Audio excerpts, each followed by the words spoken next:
This channel does not promote or encourage any illegal activities. All contents provided by this channel is meant for information and educational purpose only.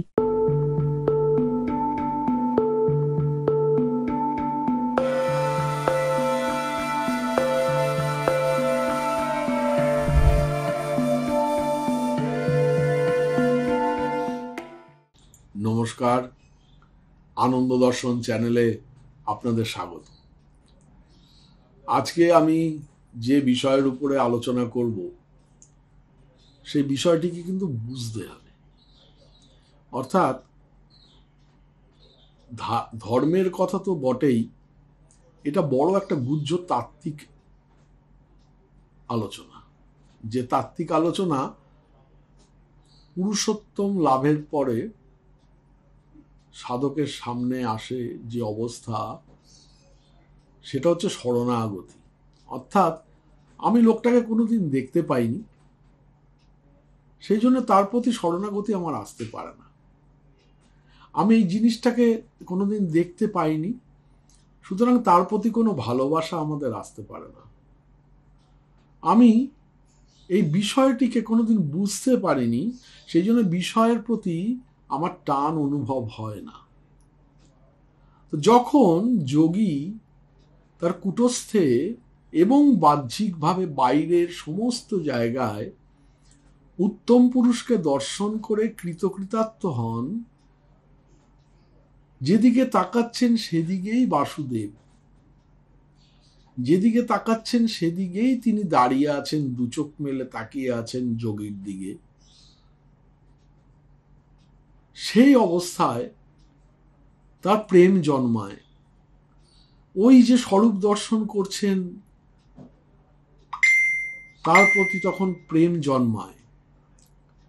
সেই প্রেমে তিনি বিহ্বল হয়ে যান।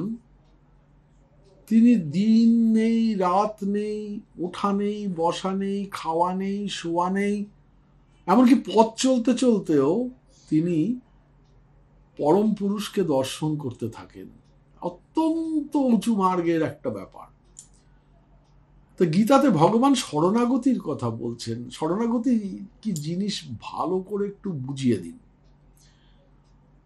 তার উত্তরটা বলতে হবে, গীতাতে ভগবান বলছেন যে তুমি এত সব শুনতে পারবে না, বুঝতেও পারবে না। তুমি শুধু সর্বধর্মান পরিত্যাজ্য মামেকং শরণং ব্রজ, তুমি সব ছেড়ে দাও, মামেকং শরণং ব্রজ, আমাতেই একমাত্র শরণাগত হও। তো শরণ বললেন কেন? যা কিছু করতে হয় আমি করব, দায়িত্ব আমার। Entire responsibility রেস্টস on me. এই রকম ভাবটা মনের উপরে আমার নির্ভর করে। আমাকে নির্ভর করো, আমাকে ভরসা করো না, আমাকে বিশ্বাস করতে কি তোমার ক্ষতি আছে? এমন ভাবে নির্ভর করবে যে সব ছেড়ে দেবে। সর্বধর্মানি পরিত্যাজ্য মামেকং শরণং ব্রজ।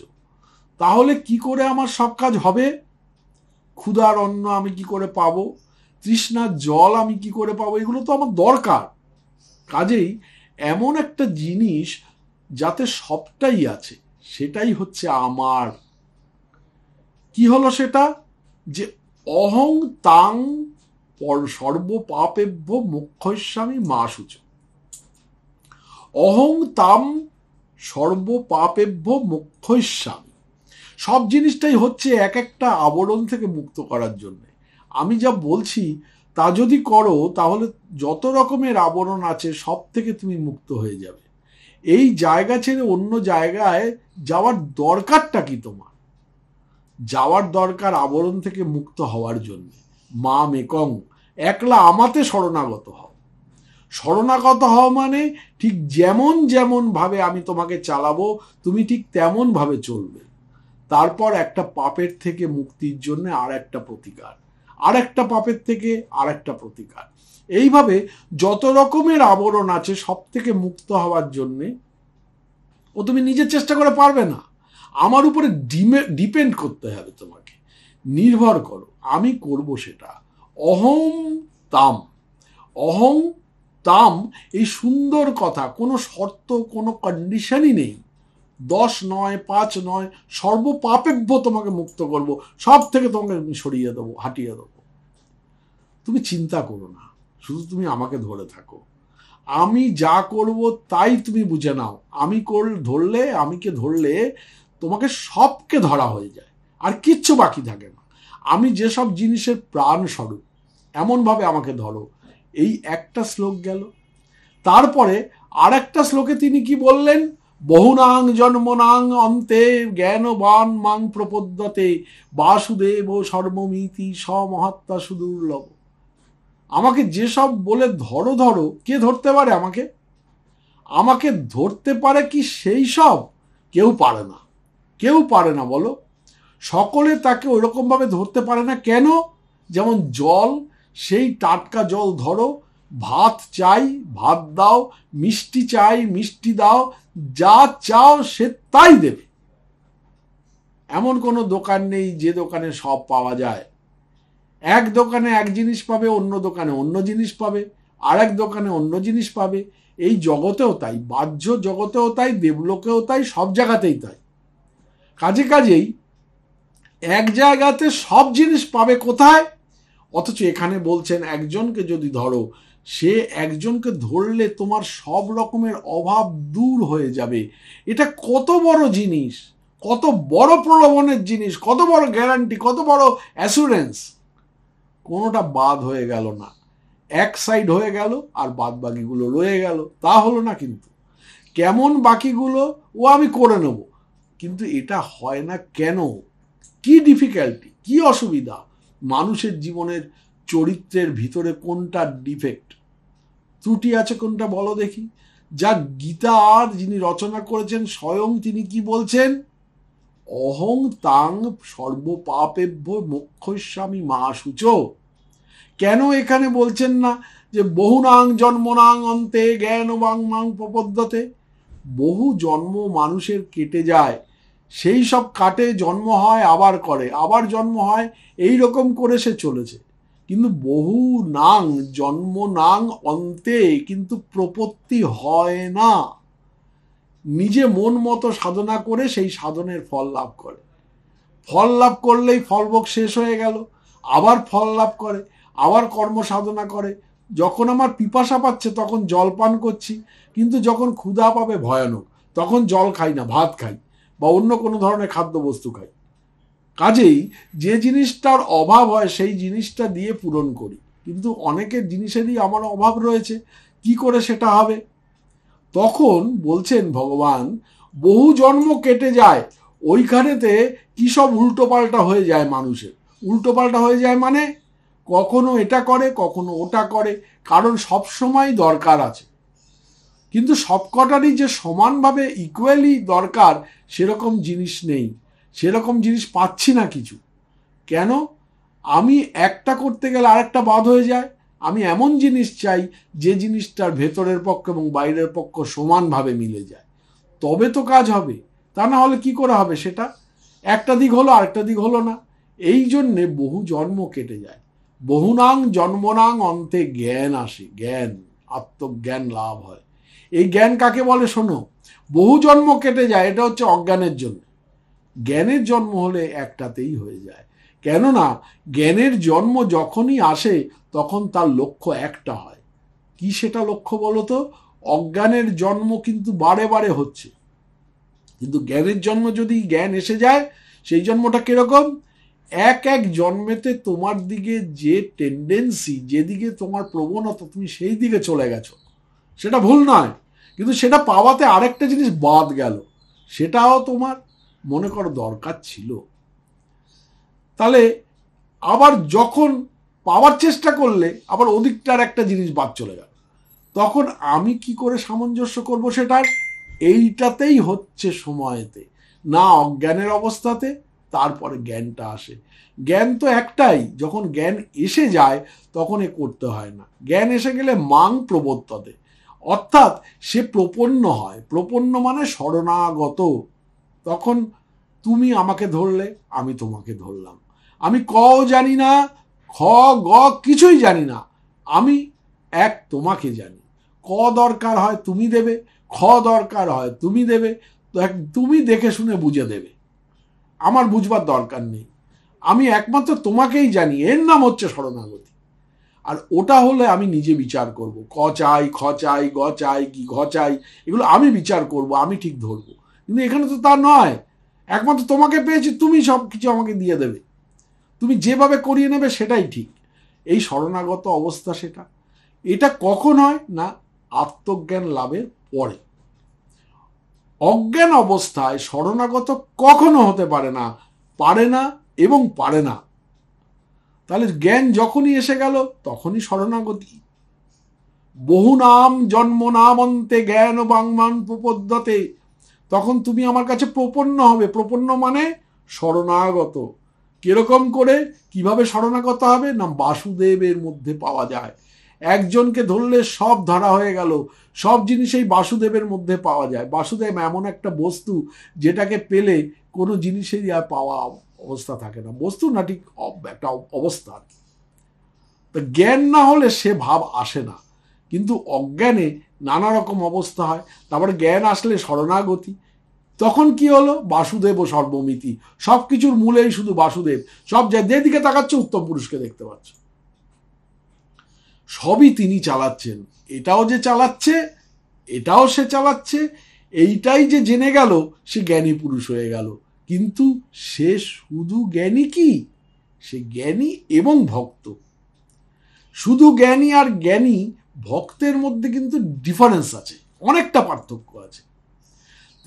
সে হলো জ্ঞানী ভক্ত, একে বলে প্রপন্ন সাধক। কাজেই কি হলো সেটা, আমাকে আর দেখতে হবে না। জ্ঞানীর লক্ষণ কি, জ্ঞানী আর অজ্ঞানীর ডিফারেন্স মানে পার্থক্য যে কোনো একটি দিনে কি, অজ্ঞানী হচ্ছে তার যে জিনিসটা দরকার সেই জিনিসের জন্য দোকানে যায়। ভাত খাবার দরকার, চাল কেনার জন্য চালের দোকানে যায়। একজন বললো আমি তো রুটি খাবো, তাহলে ময়দা কেনার জন্য সে ময়দার দোকানে যায়, সে চালের দোকানে আর যায় না। আর যখন জ্ঞানী হয়ে যাই তখন থেকে হয়ে যায় আমার দরকার, তখন ওই এক জায়গা থেকেই সব কিছু পাওয়া যায়, অর্থাৎ উত্তম পুরুষের থেকেই সব কিছু পেয়ে যাবেন আপনি। এমন একটা দোকান আছে যেখানে গেলে চালও পাওয়া যায়, আটাও পাওয়া যায়, ময়দাও পাওয়া যায়, সব জিনিসই পাওয়া যায়। এমন একটা জায়গায় ওই একজনকেই তোমাকে ধরতে হবে, একজনকেই তোমাকে আশ্রয় করতে হবে, তখন যেটা আমার দরকার সেটাই পাবো। আগে তা ছিল না, আগে যেটা দরকার ছিল তার কাছে পাবো বলে সেখানে যেতাম, যার কাছে পাবো তার কাছে যাব। আর এটা হলো এমন একটা জিনিস যেখানে সব পাওয়া যায়, সব পেয়েছির দেশ। সেই যদি সর্বাত্মকভাবে তাকে ধারণা করতে পারো, আর 10 জায়গায় যাওয়ার প্রয়োজন হবে না। আমি হিন্দি পড়তে চাই সেও তুমি পড়াতে পারো, উর্দু পড়তে চাই সেও তুমি পড়াতে পারো, ফার্সি পড়তে চাই সেও তুমি পড়াতে পারো, গ্রিকও পড়াতে পারো, ল্যাটিনও পড়াতে পারো, আমাকে ইংলিশও পড়াতে পারো। কাজেই আমি আলাদা মাস্টারি করি কেন, এক জায়গাতেই তো আমার সব কাজ হয়ে যাবে। একটা মাস্টার রাখলেই আমার সব কিছু বিদ্যা আমার অধিগত হয়ে যাবে। তাহলে দরকার যদি হয়, আর যদি এক জায়গায় না থাকে তারপরে ছোটাছুটি করতে হয়। প্রপন্নের অ্যাডভান্টেজটা কি, নিষ্ঠাটা বাড়ে তখন। 10 জায়গাটায় গেলে নিষ্ঠা থাকে না, একেও গুরু বলে মানবো, ওকেও গুরু বলে মানবো, এনাকেও গুরু বলে মানবো, গুরুর কনফ্লিক্ট এসে গেলেই তুমি বিপদে পড়ে যাবে। তোমার পক্ষে যা কর্তব্য, অথচ এটাও কর্তব্য, ওটাও কর্তব্য, সেটাও কর্তব্য, কি করবে তাহলে তুমি? এটা গুরুবাক্য কর্তব্য, ওটা গুরুবাক্য কর্তব্য, কিন্তু যখন একটার মধ্যেই সব জিনিস আছে তখন দেখার দরকার নেই, যেটা বলবে সেটাই করবে, সব জিনিস তার কাছে আছে, সব কিছু দেখা যায়, এমন বস্তুও তার কাছে আছে। তখন কি হলো, বহু নাম জন্ম নাম অন্তে, তখন জ্ঞান আসে। জ্ঞান আসলে মাং প্রপদ্যতে, আমার প্রপন্ন অবস্থা লাভ হয়। কিনা কি অবস্থা, বাসুদেব ও সর্বমিতি, যেদিকে তাকাচ্ছি সেদিকেই তিনি দাঁড়িয়ে আছেন। যে আছে দাঁড়ায় দাঁড়ে বন্ধু বলেছি যারে, কণ্ঠে পড়াবো তার মালা। তা এই অবস্থা বাসুদেবকে নিয়ে বলছেন। তাই বাসুদেব, তুমি যে কোনো দেবতাকে নিয়ে তা বলতে পারো, বাসুদেব ও সর্বমিতি, বাসুদেবই সব কিছু। মা কালীও বাসুদেব, শিব বাসুদেব, তিনিও বাসুদেবও বাসুদেব, এবং যা কিছু দেখছো পৃথিবীর কিছু কিন্তু বাসুদেব ছাড়া নেই। জ্ঞানী কি করেন? জ্ঞানী সেটা দেখতে পান, আর সাধারণ মানুষ কি করেন? সেটা দেখতে পান না। সেই জন্য তিনি একবার কালী ঠাকুরকে ধরছেন, একবার এই মন্দিরে যাচ্ছেন, ওই মন্দিরে যাচ্ছেন, ওই মঠে যাচ্ছেন, ওখানে যাচ্ছেন, সেখানে যাচ্ছেন, মানে খুঁজে বেড়াচ্ছেন। তিনি জানেন না। তা যোগী যখন সাধনা করতে করতে করতে করতে সেই অবস্থা লাভ হয় যেখানে গেলে তিনি সব জায়গায় বাসুদেবকে দর্শন করে কৃতার্থ হচ্ছেন, তার মধ্যেই সব আছে। আর একজনের কাছে আমার যাওয়ার দরকার কি? প্রকৃত গুরুই সে হচ্ছে। প্রকৃত গুরু কে? প্রকৃত গুরুই হচ্ছে সে, তার মধ্যে সব জিনিস থাকবে, সেই রকম বাসুদেব ও সর্বমিতি। কোন গুরু, প্রকৃত যিনি গুরু হবেন, তিনি কোনো ভেগ ধরবেন না, তিনি কোনো সাজাগোজা করে তিনি গুরু হয়ে বসবেন না, তিনি বাবা হয়ে বসবেন না, তিনি কপালে তিলক কাটবেন না, তিনি এমন কিছু করবেন না যাতে করে তাকে বোঝা যায় তিনি মার্কড হয়ে যান, এমন কিছু করবেন না। বড়জোর একটু দাড়ি থাকতে পারে, কিন্তু যখনই তুমি বাবা হয়ে বসবে, তুমি যখনই একটা আমি একটা ধর্মীয় লোক এরকম ভাবে বসবে, তখনও তুমি গুরু হতে পারোনি। কোথাও তোমার অভাব রয়ে গেছে, তোমার বাসুদেব সর্বমিতি অবস্থা আসেনি। যখন তুমি বাসুদেব সর্বমিতি অবস্থা আসবে, তখন তুমি শিষ্যের মধ্যে তুমি তোমাকেই দর্শন করবে। তার জন্য তোমাকে আলাদা পোশাক আশাক পরে ভরংবাজি করে তোমাকে শিষ্যের সামনে উপস্থিত হতে হবে না। তুমি জিন্সের প্যান্ট ছাটিয়ে গেঞ্জি পাজামা পরেও তুমি কিন্তু শিষ্যের সামনে গেলে, কারণ ওই শিষ্যও তো তুমি। সব জায়গায় তো সেই বাসুদেব। অর্থাৎ গঙ্গার জলের এই জায়গাটা গঙ্গার জল, ওই জায়গাটা একটু সেমি গঙ্গার জল, ওই জায়গাটা একটুখানি কোয়ার্টার গঙ্গার জল, এরকম হয় না। তো গঙ্গা যখন বয়ে যায় তখন কিন্তু আর যত তুমি তার ভেতরে যেখানে তুমি জল খোঁজো না কেন, সেখানেই একটা জিনিস জিজ্ঞেস করবে যে এটা কি গঙ্গার জল, দেখবে তাই উত্তর আসছে হ্যাঁ এটাও গঙ্গার জল। তাই গুরুর মধ্যে আর শিষ্যের মধ্যে কোনো তফাৎ তখন থাকবে না, অর্থাৎ বাহ্যিক তফাৎ থাকবে না। তিনি যেমন তিনি তেমন। তা আমি গুরু, আমি তাকে দীক্ষা দিয়েছি বলে আমি গুরু, এই যে অহং, এটাও গুরুদেব প্রকৃত গুরু কিন্তু এটাও ত্যাগ করে দেন। একদম তুমি গুরুর মধ্যে তোমাকেই খুঁজে পাবে। যখন পাবে তিনি হচ্ছেন প্রকৃত গুরু, তাহলে সেই রকম বাসুদেব সর্বমিতি। সে যে লোকটির কি হবে, সে হবে, যে যার হবে এরকম অবস্থা, সে হবে প্রপন্ন। 5 জায়গায় ঘুরে বাসুদেবের আশ্রয় গ্রহণ করবে তা নয়, বাসুদেবী সব, এটা সে বেশ ভালো করে বুঝতে পেরেছে। এই রকম ভাবে শরণাগতি, যে কালীকে ধরেছে কালীর মধ্যে সব আছে। এইভাবে যে কোনো দেবতাকে যে কোনোভাবেই ধরুক না কেন, একের মধ্যেই অনন্ত আছে, ওয়ানের মধ্যেই ইনফিনিটি আছে, একের মধ্যেই অনন্ত আছে। এইটাই আসল তত্ত্ব বা প্রিন্সিপাল। একের মধ্যে সব কিছু আছে। আর এটা তো তা নয়, একের মধ্যে এক আছে, দুইয়ের মধ্যে দুই আছে, তিনের মধ্যে তিন আছে, এইরকম। আর এখানে হচ্ছে একের মধ্যেও এক আছে, দুইও আছে, তিনও আছে, চারও আছে, সব কিছু আছে, একের মধ্যে সব কিছু আছে। এটার নাম কি? প্রপত্তি। যা তখন বাসুদেব সর্বমিতি, তখন সবকিছু তিনি। এই রকম যে মহাত্মা, তাকে পাওয়া বড় কঠিন। এইরকম মহাত্মা তোমাকে কোনোদিন গুরু সেজে বসে উপদেশ দিতে দেবেন না।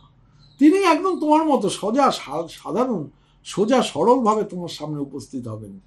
তাকে দেখে আলাদা করে সেই একজন বেশ রাশভারী লোক আসলো, এত এত দাড়ি, গেরুয়া পরে রয়েছে বা সাদা একটা কিছু পরে রয়েছে, যে এসে ওরমভাবে বসবে, জানবে আর যাই হোক না কেন তার বাসুদেব জ্ঞান লাভ হয়নি, সে বাসুদেব অবস্থা লাভ করতে পারেনি। বাসুদেব অবস্থা লাভ করলে তিনি ওরকম ভাবে বসতে পারবেন না। হ্যাঁ, এমনি ধুতি চাদর পরে বসতে পারেন, সেটা আলাদা কথা, কিন্তু বাসুদেব অবস্থা লাভ করার পরে দেখবে তার সঙ্গে কথা বললেন একটা আনন্দ হবে, তার সাহচর্য পেলে তোমার একটা আনন্দ হবে। তো ভক্তি এক জিনিস আর আনন্দ আলাদা জিনিস। তো গুরুকে প্রথম দর্শনে তোমার মনে হবে বাবা এ তো বহুদিন ধরে যেন তাকে চিনি। তো বাসুদেব সর্বমিতি ওই অবস্থাটা কিন্তু লাভ করতে হবে। তাহলে দেখা যাবে যে শরণাগত হওয়ার সঙ্গে কতগুলো কন্ডিশন আছে, তা না হলে তার ভেতরে ভুল থেকে যাবে। একদিকে শরণাগত আর একদিকে শরণাগত না হওয়ার জন্য যে অভাব সেটা রয়ে যাবে। কাজেই এখন একটাই হলো, আমরা দুটো পেলাম, বাসুদেব সর্বমিতি, তার উপরে নির্ভর করো। ওয়ান সাইডেড যদি কেউ হয় তাহলে সেই সাইড পেয়ে যাবে, আর দ্বিতীয় কোনো সাইডটা যদি খুলে যায় তবে সেই সাইডটা পেয়ে যাবে, তৃতীয় সাইড যদি খোলা থাকে তবে সেই সাইডটাও তুমি পেয়ে যাবে। কিন্তু তুমি সবগুলোই পেয়ে যাবে, তোমার প্রয়োজন অনুসারে এটা হয় না। সেটা হয় কখন? যার ভেতরে সবটা খুলে যায়, যার ভেতরে সেইটা আছে, সেই হচ্ছে বাসুদেব। যেমন তোমার অভাব আমি পূরণ করে দেবো, ভয়ের কি চিন্তা আছে, দুঃখ চিন্তা কিচ্ছু করো না, এটা হচ্ছে জ্ঞান। জ্ঞান আগে না হলে শরণাগতি আগে হলো? কখনো হয়? আগে সেই জ্ঞানটা আসছে, জ্ঞানটা যদি না আসে শরণাগতি কোথা থেকে আসবে? অথচ জ্ঞানটা হলো বড় জিনিস। এখানে যে জ্ঞানটা উপায়, is a means to an end. অন্য জায়গায় জ্ঞান উপেয় is an end in itself. Difference কতখানি না! এ হচ্ছে ডিফারেন্স। কাজেই ভক্তি যেখানে শরণাগতিতে পরিণত হয় সেইখানেতে জ্ঞানের প্রাধান্য থাকতে পারে না। জ্ঞান সেখানে আসবে এবং পরিপূর্ণ জ্ঞানই সেখানে আসবে। জ্ঞানটা কিসের জন্য দরকার জ্ঞান? জ্ঞান পাওয়ার জন্য জ্ঞানটা নয়, জ্ঞানটা এই জন্যে যে আমি আমার যোগ্যতা যেমন আমার হাঁটায় যেমন তেমন ভাবে ফুটে উঠবে, আলাদা করে 10 জায়গায় যেতে হবে না। একটা জিনিস করার জন্যে একখানা চিঠি লিখব, কলমটার একজনের কাছে যাব, কালিটার জন্য আরেকজনের কাছে যাব। যার কাছে কলম আছে তার কাছে কাগজ নেই, যার কাছে কালি আছে তার কাছে কলম নেই, কিছুই নেই। এমন একজনের কাছে সবই আছে, কালিও আছে, কলমও আছে, কাগজও আছে। কাজেই চিঠি লিখতে হলে যা দরকার একজনের কাছেই পাওয়া যাবে। এই রকম ভাবটা হলো জ্ঞান অবস্থা। তারপরে আসছে শরণাগতি, পরের অবস্থাটা। তা এই অবধি আজকের আলোচনা থাক। তার পরবর্তীকালে আবার আরেকটা ভিডিওতে এই শরণাগতির দ্বিতীয় পার্ট নিয়ে আমি আলোচনা করব। তখন আশা করি আরো ভালো করে বোঝা যাবে যে সেই জায়গাটা কেমন। ভালো থাকবে।